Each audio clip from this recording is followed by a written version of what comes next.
Bienvenue à tous. La publication du calendrier électoral pourra intervenir cette semaine. Le président de la Commission électorale nationale indépendante l'a dit aux États-Unis d'Amérique devant Atlantic Council.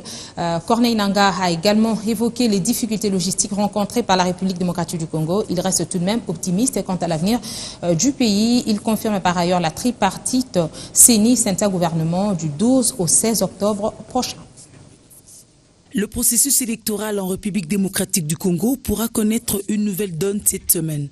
Une semaine des grands enjeux où est attendue la publication du calendrier électoral qui devra sortir de la tenue de la tripartite CENI-Synthia-Gouvernement annoncée du 12 au 16 octobre. Une rencontre de haute portée nationale et internationale qui a pour but d'évaluer globalement le processus électoral en cours. Les discussions de la tripartite vont donc bien baliser la voie pour des élections apaisées en RDC. Une issue trouvée après le dialogue conduit par la SENCO, un deuxième sous l'égide nationale qui prévoyait la tenue des élections au 31 décembre 2017 et la convocation de l'électorat au 30 septembre.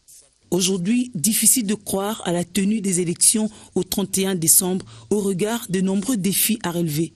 Pour rappel, l'accord de la Saint-Sylvestre prévoyait l'élection présidentielle couplée aux législatives au plus tard, le 31 décembre 2016, et face à l'impossibilité de respecter les engagements pris, certaines langues proposent de dissocier la présidentielle des législatives car la première n'exige pas la loi sur la répartition des sièges.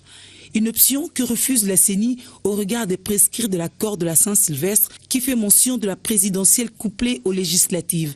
Le calendrier attendu sous peu se veut réaliste en vue de décrisper la situation politique au pays.